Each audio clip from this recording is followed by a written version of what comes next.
بسم الله الرحمن الرحيم نحمده ونصلي ونسلم على رسوله الكريم أما بعد فأعوذ بالله من الشيطان الرجيم بسم الله الرحمن الرحيم قال الله تبارك وتعالى وقرن في بيوتكن ولا تبرجن تبرج الجاهلية الأولى وقال رسول الله صلى الله عليه وسلم الإيمان بضع وسبعون شعبة أفضلها قول لا إله إلا الله وأدناها إماطة الأذى عن الطريق والحياء شعبة من الإيمان صدق الله العظيم. معزز معلمات و طالبات و خواتین، جناب نبی کریم صلی اللہ علیہ وسلم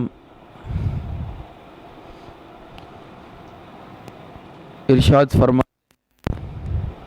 یہ حدیث آپ کے سامنے پڑھی گئی جس میں آپ علیہ السلام نے فرمایا کہ ایمان کی 70 سے کچھ اوپر شاخیں ہیں، جس میں سب سے افضل ترین شاخ وہ لا الہ الا اللہ ہے، اور سب سے ادنا، سب سے کمتر شاخ وہ راستے سے تکلیف دہ چیز کا ہٹانا ہے۔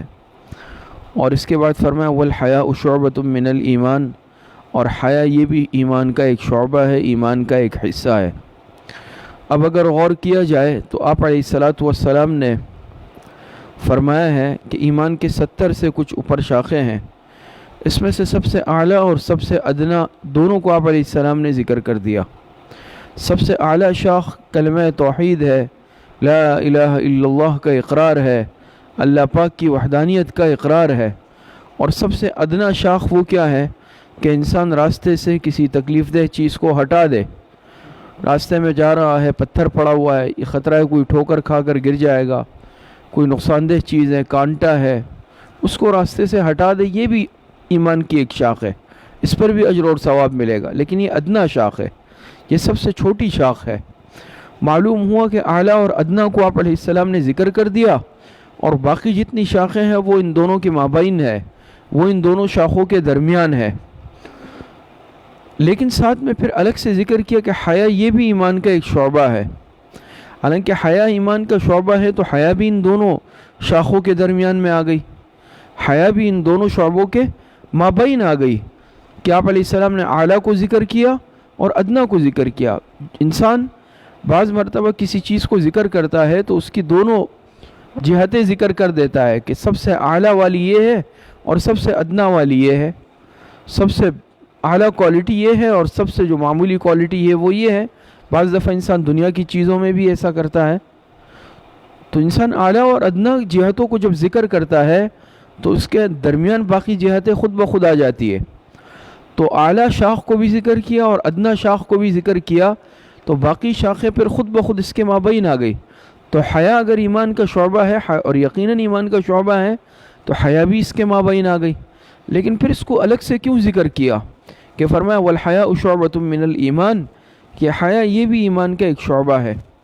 اس کو خاص طور پر ذکر کیا، علماء نے اس کی یہ وجہ لکھی کہ حیا یہ بہت ہی بنیادی طور پر اور اہمیت کی حامل صفت ہے۔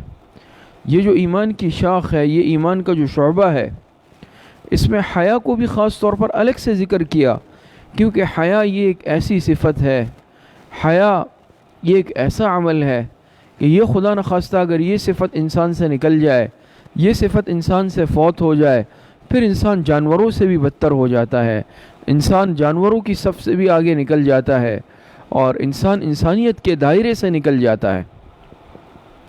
اس لیے حیا کو خاص طور پر ذکر کیا۔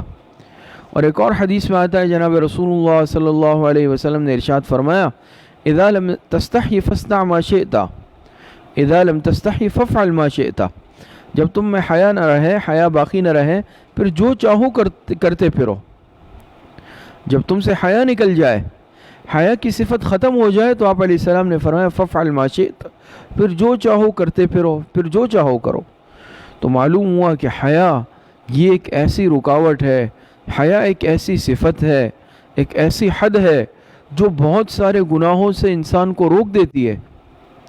یہ حیا کی صفت ہے کہ انسان بہت سارے گناہوں سے رک جاتا ہے، خدا نخواستہ اگر یہ صفت انسان سے نکل جائے اور حیا انسان کی فوت ہو جائے، شرم و حیا باقی نہ رہے، پھر انسان نہیں رہتا، پھر انسان جانوروں سے بھی بدتر ہو جاتا ہے۔ اولئک کالانعام بل ہم اضل، پھر انسان جانوروں سے بھی آگے نکل جاتا ہے۔ ہو سکتا ہے جانوروں میں کسی نہ کسی درجے میں کوئی حیا ہو، لیکن خدا نخواستہ اگر انسان سے حیا کی صفت نکل جائے تو پھر یہ انسان جانوروں سے بھی بدتر ہو جاتا ہے۔ پھر اس کو نہ اللہ پاک سے حیا آتی ہے، اس کو نہ جناب رسول اللہ صلی اللہ علیہ وسلم سے حیا محسوس ہوتی ہے، پھر اس میں نہ والدین کی حیا ہوتی ہے، نہ پھر اساتذہ سے اس میں حیا رہتی ہے، نہ اپنے مشائخ بزرگوں کی، بڑوں کی، کسی کی حیا اس کی آنکھوں میں باقی نہیں رہتی۔ تو یہ حیا ایک ایسی صفت ہے کہ جو انسان کو انسانیت کے مرتبے پر رکھتی ہے، اور یہ حیا ایسی صفت ہے کہ جو انسان کو بہت سارے گناہوں سے بچا دیتی ہے۔ ایک صحابیہ کا واقعہ لکھا ہے کہ ایک غزوے میں جہاد کے موقع پر اس صحابیہ کے بیٹے حضور علیہ السلام کے ساتھ گئے۔ جب حضور علیہ السلام غزوے سے واپس آئے تو اس صحابیہ کا بیٹا جو ہے غزوے میں شہید ہو گیا۔ اس کو اطلاع دی گئی، جناب رسول اللہ صلی اللہ علیہ وسلم غزوے سے جب آئے اس کو اطلاع ملی کہ تمہارا بیٹا شہید ہو گیا ہے۔ جب اس خاتون کو بیٹے کی شہادت کی اطلاع ملی تو یہ گھبراہٹ کی حالت میں نکلی اور جناب رسول اللہ صلی اللہ علیہ وسلم کی خدمت میں حاضر ہونے کے لیے جلدی سے چل پڑی۔ لیکن اس حالت میں بھی اب یہ آپ سوچیں کیسی حالت ہوتی ہے جب کسی کو اس کے بیٹے کی وفات کی، موت کی اطلاع ملے، شہادت کی اطلاع ملے، پھر خاص طور پر ماں کی کیا حالت ہوتی ہے، گھبراہٹ کی حالت، کیفیت، انسان کو اپنا ہوش نہیں ہوتا۔ تو اس حالت میں جب یہ گھبراہٹ میں بھی نکلی تو اپنے جسم کو اچھی طرح چھپایا، ایسا پردہ کیا کہ صرف آنکھیں کھلی ہوئی تھی، بس آنکھوں کے علاوہ جسم کا کوئی حصہ کھلا ہوا نہیں تھا۔ اس حالت میں حضور علیہ السلام کی خدمت میں آئی۔ کسی نے پوچھا کہ یہ آپ پر ایسا وقت ہے لیکن اتنا بڑا صدمہ، اتنی بڑی پریشانی، اس حالت میں بھی تم نے اتنا اہتمام کیا ہے، پردے کا جسم چھپایا ہوا ہے؟ تو اس خاتون نے اس موقع پر بڑا بہترین جواب دیا، اور خاتون نے کیا کہا کہ میرا بیٹا فوت ہوا ہے، میری حیا فوت نہیں ہوئی۔ کہ میرا بیٹا فوت ہوا ہے لیکن میری حیا تو فوت نہیں ہوئی، حیا تو باقی ہے۔ تو معلوم ہوا کہ دیکھیں یہ ایمانی صفت ہوتی ہے کہ انسان پر خوشی کی حالت آئے تب بھی انسان ایمان پر مضبوطی سے جمع ہوا ہو، انسان پر غم کی حالت آئے تب بھی انسان مضبوطی سے دین پر عمل کرنے والا ہو، انسان پر پریشانی کی حالت آئے تب بھی انسان اللہ پاک کی اطاعت اور فرمانبرداری کرے۔ آج ذرا سی ہم پر کیا پریشانی، غم آ جاتی ہے کہ سارے کے سارے کیا احکام ہم بھلا دیتے ہیں۔ بعض دفعہ آپ دیکھتے ہیں نا، خدا نخواستہ کہیں غم ہو گیا، پریشانی آ گئی، اب کیا ہوگا بھائی، نہ پردے کا ہوش ہے، نامحرموں کے سامنے خواتین آ جاتی ہے، سر کھلا ہوا ہے اور اپنے اور پرائے کا ہوش نہیں ہے، باہر غیر مرد کھڑے ہوئے ہیں، اس حال میں رونا، چیخنا، چلانا، اپنے پردے کا اہتمام ختم کر دینا۔ یاد رکھیں انسان اگر غم آ جائے، غم کی حالت میں پردے کا حکم ختم تو نہیں ہو جاتا کہ اس میں اب انسان آپے سے باہر ہو جائے۔ ٹھیک ہے، غم ہے، انسان پر صدمہ آتا ہے، لیکن اس کا مطلب یہ نہیں ہے کہ میں اللہ پاک کے احکامات کو توڑنے لگ جاؤں۔ غم کی حالت کیا آ گئی کہ میں اب نامحارم کے سامنے آنے لگ جاؤں، میں پردے کو ترک کر دوں، ختم کر دوں۔ تو اس میں چاہے خواتین ہو چاہے مرد ہو، کسی کے لیے جائز نہیں ہے کہ وہ جو ہے اللہ پاک کی نافرمانی کرے اور پردے کا اہتمام نہ کرے۔ نہ مردوں کے لیے جائز ہے کہ وہ خواتین میں جائیں، نہ خواتین کے لیے اجازت ہے کہ وہ مردوں کے سامنے آئیں۔ اس سے عبرت اور سبق حاصل کریں اس واقعے سے۔ عورت کے لیے تو کس قدر پردہ ہے۔ دیکھیں خواتین کے لیے حکم ہے کہ وہ نماز اپنے گھروں میں پڑھے، حالانکہ جماعت سے نماز کتنی فضیلت والی ہے اور اس پر کتنا اجر ہے کہ جماعت سے نماز پڑھنا تنہا نماز پڑھنے سے 27 گنا زیادہ فضیلت رکھتا ہے اور ثواب رکھتا ہے۔ لیکن خواتین کے لیے حکم کیا ہے کہ وہ اپنے گھر میں نماز پڑھیں۔ خواتین کے لیے آپ علیہ السلام نے فرمایا خواتین سے کہ تمہارے لیے میرے پیچھے نماز پڑھنے سے بہتر ہے کہ تم گھر میں نماز پڑھو، اور گھر کے صحن میں نماز پڑھنے سے، کھلی جگہ نماز پڑھنے سے بہتر ہے کہ برآمدے میں نماز پڑھو، اور برآمدے میں نماز پڑھنے سے بہتر ہے کہ کمرے میں نماز پڑھو۔ اور کمرے میں بھی نماز پڑھنے سے افضل یہ ہے کہ بالکل جو بند کمرہ ہے، کوٹری نما جو ہوتی ہے، اس میں نماز پڑھو۔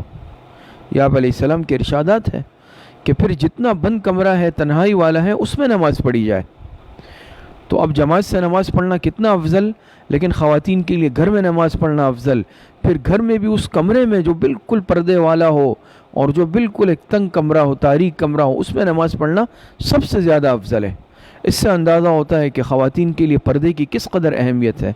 آج ہم نے اس کو معمولی چیز سمجھا ہوا ہے، ذرا سی بات پہ آج ہم اپنے پردے کو پس پشت رکھ دیتے ہیں، اور کوئی پھر جو ہے ہم میں تمیز باقی نہیں رہتی اپنے پرائے کی، نہ محارم کے سامنے ہم بے حجابہ آتے ہیں۔ کتنے افسوس کی بات ہے۔ تو پردہ یہ معمولی چیز نہیں ہے، شریعت نے تو عورت کے حیا کا بہت خیال رکھا ہے کہ مرد کے سامنے آنا صحیح نہیں ہے۔ اور پھر دیکھیں نماز میں شریعت نے مردوں اور عورتوں کی نماز تک میں فرق رکھا ہے۔ عورتوں کے جسم کا کس قدر پردہ ہے، کس قدر پردے کا حکم ہے کہ مرد اور عورت کی نماز میں اللہ پاک نے فرق رکھا۔ کس طرح فرق رکھا؟ دیکھیں مردوں رکوع میں فرق ہے، سجدے میں فرق ہے، سمجھ میں آ رہی ہے نہیں آ رہی ہے؟ نیت باندھنے میں فرق ہے، قاعدے میں فرق ہے، کتنے ارکان میں فرق ہے کہ عورت جب سجدہ کرتی ہے تو اپنے جسم کو بالکل ملا لے گی، زمین کے ساتھ لگا لے گی۔ کیوں؟ عورت کا جسم ستر ہے، عورت کا جسم پردہ ہے۔ نیت باندھے گی تو بالکل اوپر ایسے نیت باندھ لے گی۔ تو دیکھیں نا، نماز تک جیسے عبادت میں عورتوں کے لیے نماز کا طریقہ بھی الگ مقرر کیا کہ جو زیادہ ستر کے قریب ہے، جس میں جسم کا زیادہ چھپا ہوا ہونا چاہیے۔ اور مرد اور عورت کے ستر میں بھی فرق ہے کہ عورت کا پورا جسم ستر ہے۔ تو یاد رکھیں یہ پردہ، یہ حیا کی صفت، یہ معمولی صفت نہیں ہے، یہ بہت بڑی صفت ہے۔ اور آج مصیبت یہ ہے کہ آج اس حیا کی صفت کو امت مسلمہ سے نکالنے کی کوشش کی جا رہی ہے، اور یہ سازش کی جا رہی ہے، یہ کوشش کی جا رہی ہے کہ آج موبائل کے ذریعے سے، میڈیا کے ذریعے سے، چینلوں کے ذریعے سے، کتابوں کے ذریعے سے، مختلف ذرائع ابلاغ سے، مسلمانوں سے، اور پھر خاص طور پر مسلمانوں کی ماؤں، بہنوں، بیٹیوں، بیویوں سے حیا کی صفت نکال دی جائے، پردے کی اہمیت کم کر دی جائے، ان کی آنکھوں سے حیا کی صفت ختم کر دی جائے۔ آج یہ کوششیں کی جا رہی ہے، اور نت نئے فتنے آج ہماری طرف متوجہ ہیں۔ قرآن کریم میں تو ایمان والی عورتوں کی کیا صفت ذکر کی گئی؟ المحصنات الغافلات المؤمنات، کہ ایمان والی کیسی ہوتی ہے؟ المحصنات الغافلات المؤمنات، پاک دامن ہوتی ہے، غافلات غفلت میں رہنے والی ہوتی ہے، المؤمنات ایمان والی ہوتی ہے۔ غافلات کے معنی کیا ہے؟ غافلات کے معنی ہے کہ ایمان والی عورتیں دنیاوی معاملات سے بے خبر ہوتی ہے۔ مردوں کے لیے دنیاوی معاملات سے بے خبر ہونا، غافل رہنا، یہ کیا ہے؟ یہ عیب کی بات ہے۔ لیکن خواتین کے لیے، عورتوں کے لیے دنیاوی معاملات سے بے خبر رہنا یہ صفت ہے، یہ اچھی بات ہے، یہ عیب نہیں ہے۔ بلکہ عورت کے لیے آج اس میں منہمک رہنا کہ موبائل میں، ٹی وی میں، چینلوں میں، بازاروں میں، دنیاوی معاملات میں، یہ عیب کی بات ہے۔ عورت تو پردے کی چیز ہے۔ عورت تو اپنے گھر میں رہ کر گھر کے امور سر انجام دیں گی۔ میں نے جمعے کے بیان میں بھی عرض کیا کہ دیکھیں ہماری زندگی کے دو شعبے ہیں۔ ایک شعبہ وہ کہلاتا ہے گھریلو زندگی، خانگی زندگی، دوسرا کہلاتا ہے باہر کی زندگی، کسب معاش، معاشی زندگی۔ اور اللہ پاک نے یہ زندگی تقسیم کر دی، گھر کی زندگی خواتین کے ذمہ لگا دی، اور باہر کما کر لانا، باہر کے معاملات نپٹانا یہ مردوں کے ذمہ لگا دیا۔ آج عورتوں کو گمراہ کرنے کے لیے جو مسلم دشمن قوتیں ہیں، ایمان دشمن قوتیں ہیں، وہ طرح طرح کے نعرے لگاتی ہیں، پرفریب نعرے لگا کر ایمان والوں کو، پھر خاص طور پر مسلمان خواتین کو بہکانے کی کوشش کرتی ہے۔ کبھی کہتے ہیں ہم عورتوں کو ان کے حقوق دلائیں گے، کبھی کہتے ہیں مردوں اور عورتوں کو برابری کی بنیاد پر آنا چاہیے، کبھی کہتے ہیں کہ عورت کو بھی نکل کر مرد کے شانہ بشانہ جو ہے معاشی امور میں ہاتھ بٹانا چاہیے۔ شریعت نے، ہمارے دین نے عورتوں کے حقوق کا سب سے زیادہ خیال رکھا۔ عورتوں کے حقوق جتنے ہمارے اس دین اسلام میں ہیں اتنے کسی دین میں نہیں ہے۔ تو آج یہ ایک ڈھنڈورا پیٹا جا رہا ہے کہ عورت کو باہر لایا جائے، عورت کو گھر کی چار دیواری سے نکالا جائے۔ میں نے یہ عرض کیا کہ شریعت تو کہتی ہے کہ بھئی عورت پردے میں رہے، عورت گھر کی ملکہ ہے، عورت گھر کی رانی ہے، شریعت نے اس کو گھر کی ملکہ بنایا ہے کہ گھر میں رہے، اپنے شوہر کی خدمت کرے، ثواب کمائے، اپنے اولاد کی تربیت پرورش کرے، اس پر بھی اجر کمائے، اپنے والدین کی خدمت کرے، اپنے بہن بھائیوں کی خدمت کرے۔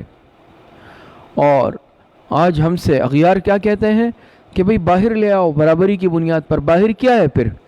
باہر اگر ملازمت کرے تو غیروں کی خدمت کرے، وہی خدمت جو شریعت نے کہا کہ اپنے والد کی کرو۔ باہر مثال کے طور پر اگر کسی دکان پہ آ کے بیٹھ گئی، سیلز گرل بن گئی، ماڈلنگ میں آ گئی، ایئر ہوسٹس بن گئی، کسی اور کام میں وہی خدمت ویٹر بن گئی، وہ خدمت یہ غیر مرد کی کر رہی ہے، اس کو اچھا سمجھا جا رہا ہے۔ وہی خدمت جو گھر میں اپنے شوہر کی کرنی تھی وہ عیب سمجھا جا رہا تھا، اس کو معیوب سمجھا جا رہا تھا۔ شریعت نے کہا کہ گھر کے پردے میں رہے، اپنے شوہر کی خدمت کرے، اور لادین قوتوں نے کہا کہ باہر نکلے، نامحرم مردوں کی نظروں کا نشانہ بنے اور ان کی خدمت کرے۔ کتنے افسوس کی بات ہے کہ آج عورت کو کہ پردے کو ختم کیا جا رہا ہے، عورت کے وقار کو مجروح کیا جا رہا ہے، آج عورت کو ایک شو پیس کے طور پر بنایا جا رہا ہے۔ اور کتنے افسوس کی بات ہے آج معاشرے میں خواتین کس قدر بے باکی اور بے حیائی کے ساتھ باہر نکل رہی ہے اور طرح طرح کے اجتماعات کر رہی ہے، بے حیائی کو فروغ دینے کی کوشش کی جا رہی ہے، بینر لگائے ہوئے ہیں اور جو ہے اس طرح کے پلے کارڈ پکڑے ہوئے ہیں جس پر بےہودہ قسم کے الفاظ درج ہے۔ آج امت مسلمہ سے حیا کو نکالا جا رہا ہے اور حیا سلب کرنے کی کوشش کی جا رہی ہے۔ کبھی کہتے ہیں خواتین مارچ کریں گے، کبھی کہتے ہیں کہ یہ کریں گے، مظاہرہ کریں گے۔ قرآن کریم میں اللہ پاک نے فرمایا، میں نے شروع میں آیت پڑھی قرآن کریم کی، وَقَرْنَ فِي بُيُوتِكُنَّ، اللہ پاک نے ایمان والی عورتوں کو حکم کیا دیا؟ اپنے گھر میں قرار پکڑو، اپنے گھر میں رہو، اپنے گھر میں بیٹھی رہو۔ وَلَا تَبَرَّجْنَ تَبَرُّجَ الْجَاهِلِيَّةِ الْأُولَى، اور زمانے جاہلیت کے عورتوں کی طرح اپنی زیب و زینت نامحرم مردوں کے سامنے پیش کرتی اور دکھاتی مت پھرو باہر بازاروں میں۔ اور میں نے جیسے عرض کیا کہ عورت کو کیا حکم ہے کہ عورت نماز بھی گھر میں پڑھے، حالانکہ جماعت سے نماز پڑھنا ثواب کا کام، پھر جماعت گھر میں بھی تاریک کمرے میں پڑھے، اتنا حکم ہے پردے کا۔ لیکن آج عورتوں کو حقوق کے نام پر ورغلایا جا رہا ہے، آج حقوق کے نام پر عورتوں کی توہین کی جا رہی ہے، آج عورتوں کی عزتوں سے کھیلا جا رہا ہے حقوق کے نام پر، اور مغرب یہی چاہتا ہے، لادین قوتیں، سیکولر قوتیں آج یہی چاہتی ہے کہ یہ خواتین، مسلمانوں کی مائیں بہنیں بیٹیاں جن کو شریعت نے عزت دی، جن کو شریعت نے ایک مقام اور مرتبہ دیا ہے، ان کی عزتوں سے کھیلا جائے، ان کو بے پردہ کیا جائے، ان کے وقار کو مجروح کیا جائے، عورت کو گھر کی ملکہ اس منصب سے ہٹا کر ایک بازار میں لایا جائے اور ایک تماشا بنا کر پیش کیا جائے۔ تو آج اسی پر سازش چل رہی ہے، اسی پر آج کام ہو رہا ہے۔ تو میں نے شروع میں حدیث پڑھی، آپ علیہ السلام نے فرمایا کہ حیا یہ ایمان کا ایک حصہ ہے، حیا تو عورت کا زیور ہے، اور حیا خدا نخواستہ اگر کسی کے آنکھ سے فوت ہو جائے، آپ علیہ السلام نے فرمایا نا کہ جب حیا فوت ہو جائے تو پھر جو چاہو کرتے پھرو۔ کیا مطلب ہے اس کا؟ یعنی پھر تم کچھ بھی کرو، پھر تمہیں فرق محسوس نہیں ہوگا۔ اور آج مغربی معاشرے میں آپ دیکھ رہے ہیں نا کہ جس معاشرے سے آج حیا فوت ہو گئی ہے، وہاں نہ اپنے اور پرائے کا فرق ہے، نہ بہن بیٹی میں کوئی تمیز ہے، نہ محرم اور غیر محرم کا کوئی فرق ہے، نہ نکاح کا کوئی تصور ہے۔ جانوروں والی زندگی گزاری جا رہی ہے، جانوروں سے بدتر زندگی آج گزر رہی ہے ان کی، اور نہ اپنے نسب کا معلوم ہے، نہ اپنے اولاد کا معلوم ہے۔ شریعت نے کتنا پیارا دین ہے ہمارا، نکاح کا طریقہ رکھا اور دو خاندانوں کو آپس میں جوڑا، ایجاب و قبول کے ذریعے سے اللہ پاک میاں بیوی کو جوڑ لیتے ہیں، ایک دوسرے کے لیے حلال ہو جاتے ہیں، اللہ پاک نیک صالح پاکیزہ اولاد عطا فرماتے ہیں۔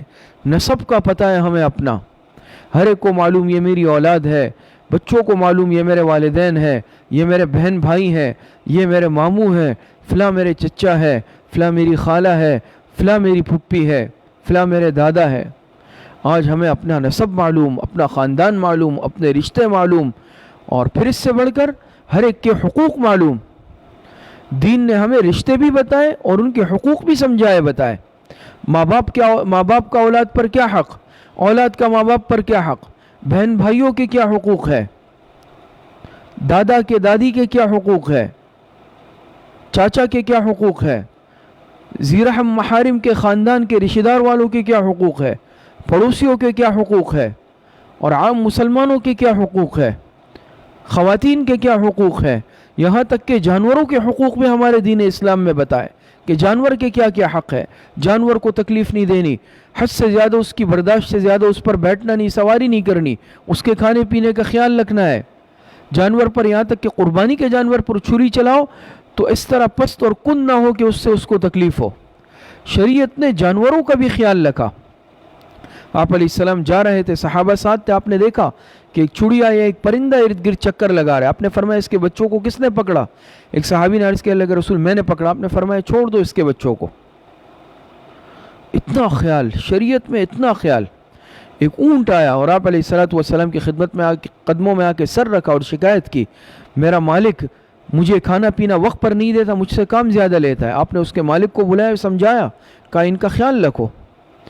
تو جو دین، جو شریعت ایک جانور کا، ایک چڑیا کا، ایک چھوٹے پرندے کے حقوق کا خیال رکھتی ہے، وہاں پر خواتین کا، عورتوں کا، انسانی معاشرے کا کتنا خیال ہوگا، ان کے حقوق کا کتنا خیال ہوگا۔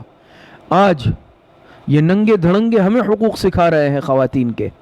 آج وہ معاشرہ، وہ لوگ ہمیں خواتین کے حقوق سکھانے کی کوشش کر رہے ہیں جن کو اپنی ماں بہن بیٹی کا معلوم نہیں ہے، جن کو اپنی اولاد اور اپنی نسب کا پتہ نہیں ہے، جن کو اپنے خاندان کا پتہ نہیں ہے، جن کو اپنے پرائے میں فرق نہیں ہے، جو گدھے گھوڑے سے زیادہ بدتر زندگی گزار رہے ہیں، جس میں زنا عام ہے، نکاح کا تصور نہیں ہے۔ آج وہ ہمیں خواتین کے حقوق سکھانے کی کوشش کر رہے ہیں۔ افسوس کا مقام ہے۔ ہمارا دین جامع دین ہے، اور جتنے حقوق ایک مسلمانوں کو معلوم ہے، جتنے حقوق کا خیال دین اسلام میں رکھا جاتا ہے، اتنا کہیں نہیں رکھا جاتا۔ آج ہمیں سمجھانے کی کوشش کی جا رہی ہے، ہمیں آج دین پڑھانے کی کوشش کی جا رہی ہے۔ اور یاد رکھیں، ساری سازشیں ہیں۔ میں اپنی ماؤں، بہنوں، بیٹیوں سے عرض کرتا ہوں، اس سازش کا شکار مت ہو۔ اپنے گھر سے ہر ایسی چیز کو نکال دے جو بے حیائی کا ذریعہ بن رہی ہے۔ ہر اس تعلق کو ختم کر دیں جو ہمیں بے حیائی کی طرف لے جانے کی کوشش کر رہا ہو۔ ایسی دوستیاں، ایسے تعلقات پر دو حرف بھیج دیں کہ جو ایمانی صفت اور ایمانی غیرت ہم سے کم کرنے کی کوشش کر رہا ہے۔ ایسے آلات، ایسے ذرائع کو گھر سے نکال لیں جو ہماری غیرت اور حیا کو نکال لیں۔ غیرت، حیا یہ ایمانی صفات ہے اور یہ مسلمانوں کے زیور ہے، یہ یاد رکھیں۔ صحابہ اکرام، اب ایک جگہ کا محاصرہ کیا ہوا تھا، قلعہ فتح نہیں ہو رہا تھا، تو واقعہ لکھا ہے کتابوں میں۔ تو انہوں نے کیا کیا، سازش کی قلعے والوں نے، جو مشرک تھے یا یہودی تھے، کہ مسلمان تو محاصرہ ختم نہیں کر رہے، تو انہوں نے یہ سازش کی کہ اپنے جو خواتین تھیں ان کو بناؤ سنگار کیا، میک اپ کیا، اور کہا کہ ہم قلعے کا دروازہ کھولیں گے، مسلمانوں سے کہیں گے ہم ہتھیار ڈال رہے ہیں۔ جب مسلمان قلعے میں داخل ہو جائیں تو سب کے سب بے پردہ اور بے لباس، یعنی مقصد یہ ہے کہ معمولی سا لباس، نام کا لباس پہن کر، بناؤ سنگار کر کے راستوں میں بیٹھ جانا۔ مسلمان تمہیں دیکھیں گے اور خود فتنے کا شکار ہو جائیں گے۔ جب فتنے کا شکار ہوں گے ہم سب حملہ کر کے انہیں ختم کر دیں گے۔ تو جب ان کی طرف سے پیشکش ہوئی کہ ہم ہتھیار ڈال لیں اور قلعے کا دروازہ کھول رہے ہیں، تو مسلمانوں کے امیر، چونکہ فراست ہوتی ہے، اللہ پاک نے ایک فراست عطا کی ہوتی ہے، غالباً حضرت ابو عبیدہ ابن جراح رضی اللہ عنہ تھے یا کوئی صحابی تھے، ان کی ایمانی فراست نے سمجھ لیا کہ اس میں کوئی سازش ہے۔ انہوں نے صحابہ کو جمع کیا اور کہا کہ ہم داخل تو ہو رہے ہیں، لیکن یہ یاد رکھنا، اللہ پاک کے اس حکم کو سامنے رکھنا، قل للمؤمنین یغضوا من ابصارہم، ایمان والوں کو کیا حکم ہے اللہ پاک کی طرف سے؟ اپنی نظروں کو جھکا کر رکھے، لہٰذا اپنی نظروں کی حفاظت کرنی ہے۔ تو انہوں نے جب دروازے کھولے، دائیں بائیں عورتیں قطاروں میں کھڑی ہوئی ہے اور خوب بن سور کر، بن ٹھن کر لیکن جب صحابہ درمیان میں سے گزرے، ایک صحابی نے آنکھ اٹھا کر نہیں دیکھا دائیں کیا ہے بائیں کیا ہے، دائیں کون کھڑا ہے بائیں کون کھڑا ہے، نظر بالکل جھکائے ہوئے، اپنے سینوں کی طرف نظر لگائے ہوئے صحابہ ان درمیان سے گزر گئے، کسی نے ایک خاتون کی طرف نگاہ اٹھا کر بھی نہیں دیکھا۔ تو ایسے لوگوں کو کون شکست دے سکتا ہے جن کی ایمانی قوت اتنی مضبوط تھی؟ آج مسلمان کا ایمان اتنا کمزور ہے کہ موبائل میں آج مختلف بے حیائی والی چیزیں لائی جاتی ہے اور ایمان والا اپنے ایمان سے پھسل جاتا ہے۔ آج ہمارے بچے اس وجہ سے بربادی کا شکار ہو رہے ہیں، اس فتنے کی وجہ سے۔ آپ غور نہیں کر رہے؟ آج کھانے پینے کی چیزیں، آج روٹی مہنگی کی جا رہی ہے، موبائل کے پیکج سستے کیے جا رہے ہیں۔ آج موبائل برائے نام ہے ہر بچے کے ہاتھ میں، جتنے میں چاہو آؤ خرید لو، پیکج لے لو، پوری پوری رات اس میں جو دیکھنا ہے دیکھو۔ تو آپ دیکھیں یہ ایجاد ان کی ہے، تو وہ ہمیں اتنا سستا کیوں یہ چیز دے رہے ہیں؟ کیا وہ ہمارے دوست ہیں، ہمارے ہمدرد ہیں، ہمارے خیر خواہ ہیں؟ آپ دیکھیں نا، آج جو بنیادی سہولیات ہیں اس سے ہم محروم ہیں۔ اگر ان کو اتنی ہمدردی ہے امت مسلمہ سے، ہم سے، تو علاج معالجہ مفت کر دے، کھانے پینا، رہائش، مکان، روٹی، کپڑا، اس میں رعایت دے دے۔ وہ چیزیں آج ہمارے پہنچ سے دور ہے۔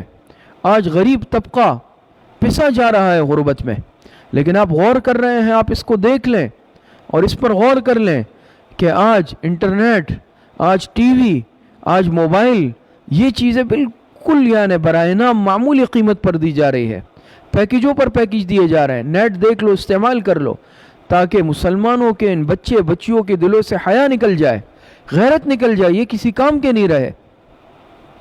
آج یہ کیا جا رہا ہے۔ اور آج کے ماں باپ، مسلمان ماں باپ کس قدر غفلت کا شکار ہے کہ آج وہ دیکھ رہے ہیں کہ اولاد کس طرف جا رہی ہے، بے دینی کی طرف جا رہی ہے، بے حیائی کی طرف جا رہی ہے، ماتھے پر آج شکن نہیں آ رہی ماں باپ کے۔ کتنے خطرے کی بات ہے۔ قرآن کریم میں اللہ پاک ارشاد فرماتے ہیں، یا ایھا الذین آمنوا قوا انفسکم واہلیکم نارا، اے ایمان والو اپنے آپ کو بھی اور اپنے اہل و عیال کو بھی جہنم کی آگ سے بچاؤ۔ لیکن آج ماں باپ دیکھ رہے ہیں اولاد کو، ساری ساری رات بیٹا بیٹی موبائل پہ لگے ہوئے، موبائل دیکھ رہے ہیں، لیکن میں ان سے پوچھ نہیں رہا کہ بھئی کیا دیکھ رہے ہو، کس طرح استعمال کر رہے ہو اس چیز کو۔ تو بھئی اس پر کوئی روک ٹوک لگائیں، کوئی قانون بنائیں۔ یہی اولادیں یاد رکھیں کل کو گلے پڑ جائیں گی اور ہاتھ سے نکل جائیں گی، پھر ہم کچھ نہیں کر سکیں گے۔ تو آج ان چیزوں کے ذریعے سے، ان فتنوں کے ذریعے سے ہمیں شکار کیا جا رہا ہے، ہماری اولادوں کو آج بے دین بنایا جا رہا ہے، آج مسلمان کو ملحد بنانے کی کوشش کی جا رہی ہے۔ آج مسلمان ٹی وی چینلز کے ذریعے سے دین سیکھنے کی کوشش کر رہا ہے۔ لا حول ولا قوت الا باللہ۔ ایک چیز جو خود ناجائز حرام ہے، حرام کے ذریعے سے کیسے دین سیکھا جا سکتا ہے؟ یاد رکھیں، آج تک کسی نے ٹی وی چینلز کے ذریعے سے دین نہیں سیکھا۔ اس پر جو بٹھائے جاتے ہیں وہ خود سارے بے دین ہیں، اس پر کسی مستند عالم کو کبھی نہیں لایا جاتا۔ یاد رکھیں، انہی کو لائیں گے جو آدھا تیتر آدھا بٹیرے، جنہوں نے 2-4 لفظ کتاب پڑھ کے سیکھ لیے ہوں گے، وہ ہمیں دین سکھانے کی کوشش کریں گے۔ جن کو خود وضو کا طریقہ، غسل کے مسائل نہیں آتے، اس کو آج جو ہے اینکر بنا کر، اسکالر بنا کر پیش کیا جاتا ہے، جس کی اپنے چہرے پر سنت نہیں ہے، اپنا چہرہ حضور علیہ السلام کے چہرے کے مطابق نہیں ہے، چہرے پر سنت نہیں، لباس سنت والا نہیں، طریقہ سنت والا نہیں، آج وہ ہمیں دین سکھانے لگے ہیں۔ تو یاد رکھیں، ساری سازشیں ہیں اور طرح طرح کے فتنے آج ہماری طرف متوجہ ہیں۔ تو میں پھر عرض کرتا ہوں، خدا کے لیے ان فتنوں سے اپنے آپ کو بچائیں، اپنی اولاد کو بچائیں، اپنی اولاد کو، اپنی نسلوں کو بے دین ہونے سے بچا لیں، ورنہ ایسی نسل پروان چڑھے گی کہ ہم پھر کھلی آنکھوں سے دیکھیں گے اور رونے کے سوا کچھ نہیں کر سکیں گے۔ تو آج خاص طور پر جو نیا فتنہ نکلا ہے کہ میرا جسم میری مرضی اور یہ فلاں وہ، میرا جسم اللہ پاک کی مرضی، اللہ پاک کا دیا ہوا جسم، اللہ پاک کی مرضی، میری مرضی کیسے ہو سکتی ہے جب یہ جسم میرے؟ خودکشی کیوں جائز نہیں ہے؟ خودکشی حرام اس لیے کہ جسم میرے پاس اللہ پاک کی دی ہوئی امانت ہے، یہ جسم میری ملکیت تھوڑی ہے، اس لیے خودکشی کرنا جائز نہیں۔ اگر میں اپنی ایک آنکھ نکال کے کسی کو دینا چاہوں، ابھی میں نہیں دے سکتا، گناہ ہے، ناجائز، حرام ہے، یہ اعضاء اللہ پاک کی دی ہوئی امانت ہے، میں کیسے اس میں اپنی مرضی سے تصرف کر سکتا ہوں؟ تو آج بے حیائی پھیلائی جا رہی ہے، میرا جسم میری مرضی، اور اس طرح کے نعروں سے اور اس طرح کی باتوں سے ہمارے مسلمان ماؤں بہنوں کی غیرت کو للکارا جا رہا ہے۔ لیکن الحمدللہ میں نے جمعے میں بھی عرض کیا، آج بھی ہم مسلمانوں میں اور ہماری ماؤں بہنوں بیٹیوں میں غیرت ایمانی باقی ہے، اور انشاءاللہ باقی رہے گی۔ اس کو کوئی مائی کا لال نہیں نکال سکتا ہم سے۔ اگر کوئی یہ تصور کرتا ہے کہ ہم اس طرح کی باتیں کر کے مسلمانوں کو ورغلا لیں گے، ان سے ایمانی غیرت کو نکال لیں گے، دو ٹکے کے لوگ آ جا کر مسلمانوں کی غیرت کو للکار رہے ہیں، الحمدللہ کبھی ایسا نہیں ہو سکتا۔ آج بھی مسلمان میں اور مسلمان مردوں کے ساتھ مسلمان خواتین میں الحمدللہ غیرت ایمانی باقی ہے، حیا باقی ہے، پردہ باقی ہے، اور یہ صفت انشاءاللہ قیامت تک باقی رہے گی۔ کوئی نہ ہماری ماؤں بہنوں بیٹیوں کو ورغلا سکے گا، نہ ہمیں ورغلا سکے گا، اور منہ کی کھانی پڑے گی ایسا کرنے والوں کو۔ لیکن بس یہ درخواست آپ سے آخر میں ہے کہ اس فتنوں میں کبھی مبتلا نہ ہو جائے، نہ اس کی طرف توجہ دے، اور ہر ایسی چیز جو ہماری اولاد کی بگاڑ کا باعث بن جائے، ہمارے گھر والوں کے، ہمارے بچوں کے، ہماری بیٹیوں کے، بیٹوں کے بگاڑ کا باعث بن رہی، چاہے وہ موبائل ہے، چاہے وہ ٹی وی ہے، چاہے وہ دوسرے فتنے ہیں، فوراً اس کو گھر سے نکالیں، اس پر پابندی لگائیں، اپنی اولاد پر نظر رکھیں۔ اللہ پاک مجھے بھی اور آپ سب کو صحیح عمل کی توفیق عطا فرمائے۔ وآخر دعوانا ان الحمدللہ رب العالمین۔ دعا فرما لیں۔ الحمدللہ رب العالمین والعاقبۃ للمتقین والصلاة والسلام علی خیر خلقہ محمد وآلہ واصحابہ اجمعین۔ ربنا آتنا فی الدنیا حسنۃ وفی الآخرۃ حسنۃ وقنا عذاب النار۔ ربنا اغفر لی ولوالدی وللمؤمنین یوم یقوم الحساب۔ اے اللہ ہم سب کی پریشانیوں کو ختم فرما، جتنے بیمار ہیں گھروں میں، اسپتالوں میں، اللہ پاک سب کو صحت کاملہ عاجلہ عطا فرما۔ جتنے اموات المؤمنین دنیا سے جا چکے ہیں اللہ پاک سب کی مغفرت فرما۔ ہماری دعاؤں کو اپنے فضل و کرم سے، فضل و رحمت سے اپنی بارگاہ میں قبول فرما۔ وصلی اللہ وسلم علی نبینا محمد وآلہ واصحابہ اجمعین برحمتک یا ارحم الراحمین۔ ہر اتوار جیسے اسوہ حسنہ کی کلاس ہوتی ہے، انشاءاللہ کل بروز اتوار بعد نماز مغرب متصلاً انشاءاللہ بعد نماز مغرب اسوہ حسنہ کی کلاس ہوگی۔ مستورات کے لیے بنات کے مدرسے میں انتظام ہوگا۔